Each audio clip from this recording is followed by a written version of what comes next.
What's up, everybody? Welcome back to Washington Football Maniacs. I am your host, Brandon Scott. My co-host, Greg Sykes, is actually down with illness, so definitely keep him in your prayers. But today, we are going to talk about the big news in the DMV. Dan Quinn is going to be the new head coach of the Washington Commanders. Now, I get it. He was not your first choice, but you should definitely be optimistic, and I'm going to tell you why next. Plus, we need to fill our offensive and defensive coordinator positions, so who are the options and who do I think will be the next coordinators underneath of the new head coach, Dan Quinn? So let's get into it. The Washington Commanders have hired former Cowboys defensive coordinator Dan Quinn as head coach. Now, obviously, there was an extensive search for a head coach for the Washington Commanders. Obviously, your top three, and many people thought, including myself, that Ben Johnson was going to be the guy. Looking at Bobby Slowick of the Houston Texans and Mike Macdonald of the Baltimore Ravens. Now, in the case of Ben Johnson and Bobby Slowick, they went back to the respective teams. And then looking at Mike Macdonald, he is now the new head coach of the Seattle Seahawks. So the Washington Commanders had to act fast, and they settled, and I don't want to say settled, but they hired Dan Quinn. And again, he was not the top choice for many fans in the fan base. And I get it, as of today, a lot of people are not happy, but you should definitely be optimistic. So Dan Quinn, if you look at his overall, he is 53 years old, former head coach of the Atlanta Falcons from 2015 to 2020, finishing with a record of 43-42 and an appearance in the Super Bowl, the infamous Super Bowl where he gave up the big lead to the New England Patriots. But why should you be optimistic? Well, one, brand new ownership. This is the first official offseason of the new ownership. They have proven time and time again that they are not only competent, but know how to build a team. If you look at Josh Harris as far as Philadelphia 76ers and the New Jersey Devils of the National Hockey League, he knows how to build a team. They're making all the right moves. Two, new and improved front office. You have a new GM in Adam Peters coming over from the San Francisco 49ers. And I think that he's going to do a good job, not only building through the draft, but through free agency, which leads into my next 2 points. $90 million plus in cap room. So we have the money to rebuild this team, supplement what we build through the draft. And again, like I just said, the draft, 4 picks in the top 100 picks. So we're going to be able to find that quarterback if indeed we're moving on from Sam Howell. And we're going to be able to hopefully find a left tackle in the future. So we have options. We have the cap room, we have the picks, we got the GM, we got the owner. Now we just need the head coach. And look, he is a former head coach who, I get it, 43-42 in Atlanta, but I mean, you can argue he's a better coach than the guy that just got fired in Atlanta. I mean, he's got head coaching experience. He's brought his team to the Super Bowl. I get it, the result wasn't the greatest, but he got his team there. So I think you should definitely be optimistic. And I get it. He was not the top choice for most of the fan base. Ben Johnson was the clear favorite and decided to stay in Detroit. And I get it. He wants to finish what he started in Detroit. I get it. I would prefer it if he would have told the team before they got on the plane to go to Detroit, but it's all good. Bobby Slowick was another intriguing candidate, considering what he did with C.J. Stroud in Houston and really rebuilding that offense in Houston. But again, I get why he stays in Houston to finish the job. Mike Macdonald, to me, was a really good choice, but he's going to Seattle. So Dan Quinn, out of all the remaining candidates, and that's including Bill Belichick, to me, was the best candidate remaining. And I get it, a lot of people aren't happy, but I think you should definitely be optimistic because there's a lot of reasons why this team is going to be better team next year. One topic I didn't bring up is the NFC East, the turmoil in the NFC East. If you look at the Giants, issues in as far as between coaches. Daniel Jones, he's on an extension. Is he the guy? With Saquon Barkley, what's his future in New York? So turmoil in the Big Apple, right? Philadelphia, Jalen Hurts, is he the guy? Nick Sirianni, is he the guy going forward at head coach? A lot of questions to Philadelphia. And the same thing with Dallas. Is Dak Prescott the guy in Dallas? So this team, for all the reasons I already named, $90 million in cap space, which I believe is number one in the NFL. 4 picks in the top 100 picks. So you're going to be able to build through the draft, supplement through the free agency. 4 picks in the top 100. Brand new GM, right? Who comes from, success in New England, success in San Francisco. He's going to build this team, right? New owners.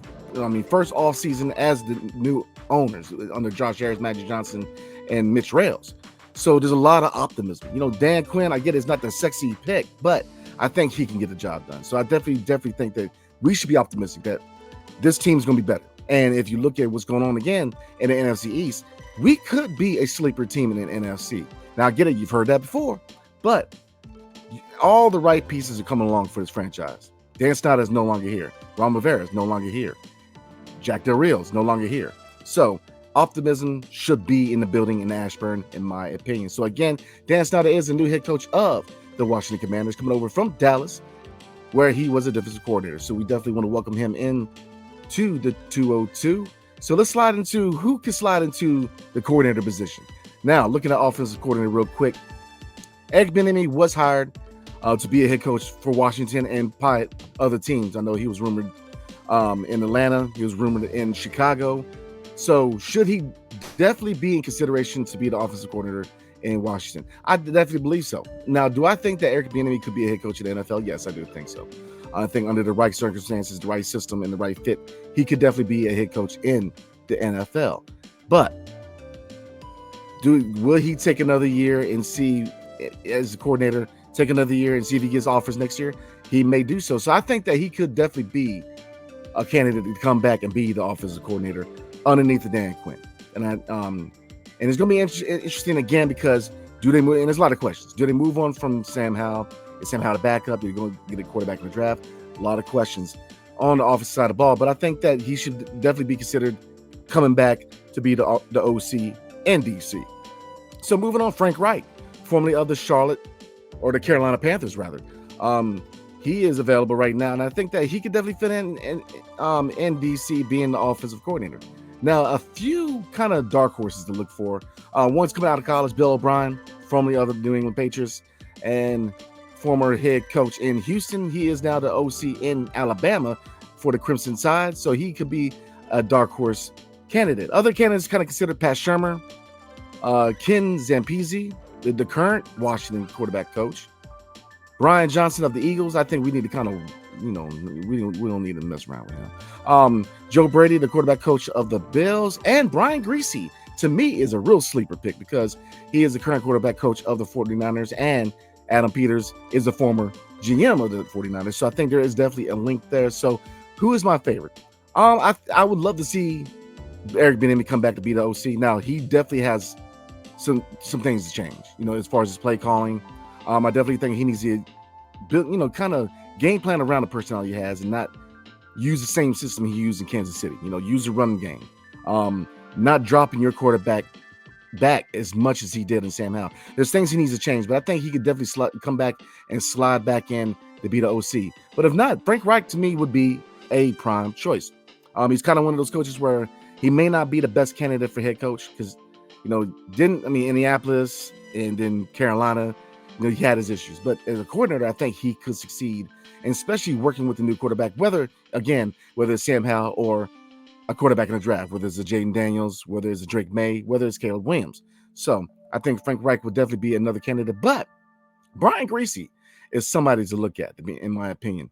And obviously, there's more names out there at OC. Thomas Brown, assistant head coach for the Rams, Zach Robinson, quarterback coach for the Rams, and Mike Shula, the Bills' senior offensive assistant. But to me, those are the two big names. Now, looking at, again, the connection, Brian Griese, I think, would be definitely a sleeper. I would not be surprised to see Brian Griese come in and be the new OC. So, before we slide over to defensive coordinator, who is my top choice? I'm kind of split. If Eric Bieniemy does not come back, I believe that Frank Reich should definitely be hired as a new OC. I don't think he should be judged on his head coaching record. I think that where he was a coordinator, he did a great job. He did a really good job. So I think Frank Reich should definitely be considered for OC if Eric Bieniemy does not come back.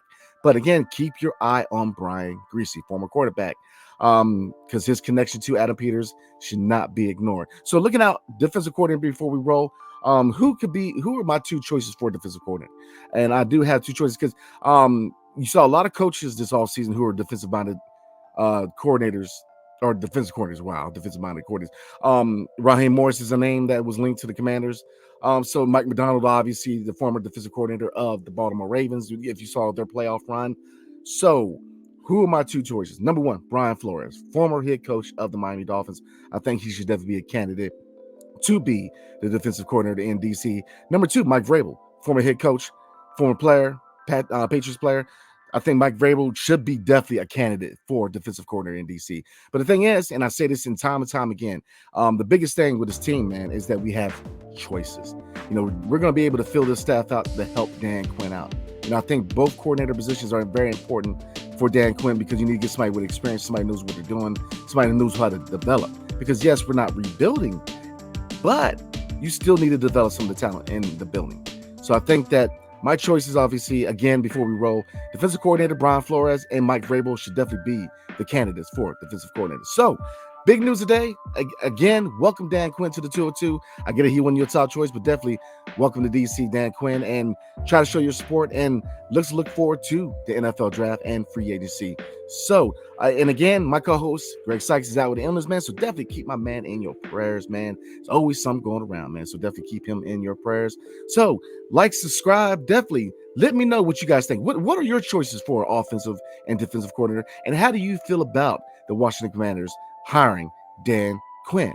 So, again, if you're not a member of the Washington Football Maniacs, definitely consider it because we have fun on air. Man, a lot of good content is coming your way. Free agency is on the way. The draft is on the way. We have a lot of content creators who do Washington Commanders content. We want to be special guests, so definitely tune in for that. So, hail to the Commanders and see you guys next time. And peace. Appreciate it.